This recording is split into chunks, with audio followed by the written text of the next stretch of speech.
Welcome to your Weekly Catalyst, our 5-minute weekly bonus episodes to provide you a fresh spark in your week. We have loved hearing from those of you who have been passing on these brief episodes to friends and family during this time and the difference it's making, so thank you.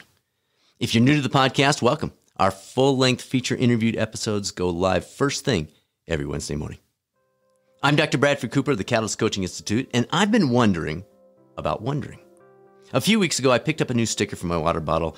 It said, "Wander often, wonder always." It's a nice little saying. We've all heard it before. But then I started thinking about whether it was just a sticker or something more. Wonder always. Out of the gate, let's tune into the dual meaning of that idea. To wonder is to be curious, to consider whether there's more to what we're seeing, an opportunity to expand our knowledge, understanding, and potential for growth, and the opportunity to bring more to a world in need. But it's more than that. It's having the courage to be changed by what we see, hear, and experience. Changed.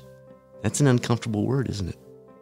As I record this in 2020, the ideologies surrounding politics, religion, neighborhoods, and cultures seem locked in. There's no discussion, only statements, no listening, only evaluating for the purpose of pushing back. What would happen if we all engaged in a little more wondering? What if the next time I was met with an opinion that differed from my own, instead of rejecting it out of hand, I instead wondered? There's so little we really know and understand about this world. To take on the stance that we hold the correct answer about almost anything, it's not only ridiculous, it's actually quite humorous. However, if I instead enter each conversation or interaction wondering, curious about what I can learn from you and how I can expand my understanding about the world, what outcome does that bring? What if we then extended the wondering to the books we're reading, the shows we're watching, the activities we're pursuing? What if, instead of defaulting to our own personal status quo, we wondered about and then took an alternative path that might just grow us once in a while? What if, instead of flipping on the TV, I picked up a book? Or instead of ordering my usual, I started a habit of choosing an unusual? The options are endless, but only if we choose consciously to wonder. Choose consciously to wonder. It's not an easy thing to do, but it's well worth it when we do. The second half of the wonder equation is the way in which we approach the world, doing so with wonder, with an awe of all that is around us. Yes, of course, there are plenty of tragedies and difficulties going on all around us. The idea is not to ignore those or pretend they aren't happening. Rather, it's our focus. It's approaching our day in a state of wonder that changes the way in which we see the overall world and thus live our lives. It is impossible to take in every stimulus around us, so the brain must pick and choose. And as we make those choices, we then tune into and process more on that of which we focus. Like the momentum of a snowball rolling downhill, as we tune into the wonders all around us, we notice more of them.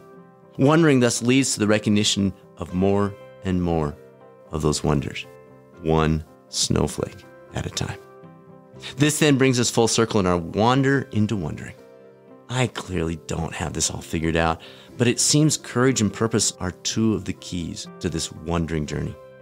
It's easy and safe to remain in my cocoon of habit, avoiding anything that might cause me to actually think, to consider an alternative to my current outlook, habits, and identity.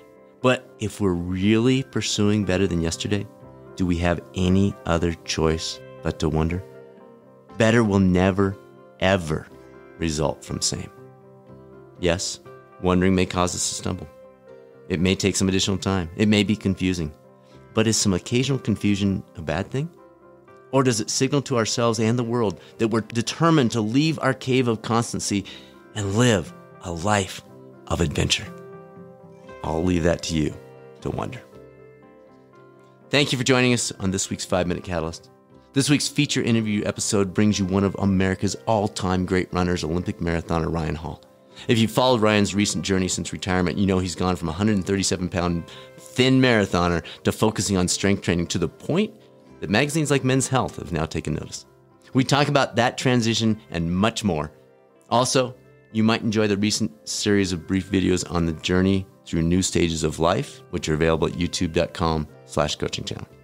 As always, please feel free to reach out to us, results@catalystcoachinginstitute.com with any questions, or you can access a multitude of resources at catalystcoachinginstitute.com anytime. This is Dr. Bradford Cooper of the Catalyst Coaching Institute signing off. I look forward to speaking with you later this week on the next episode of the Catalyst Health, Wellness and Performance Coaching Podcast or over on the new YouTube coaching channel.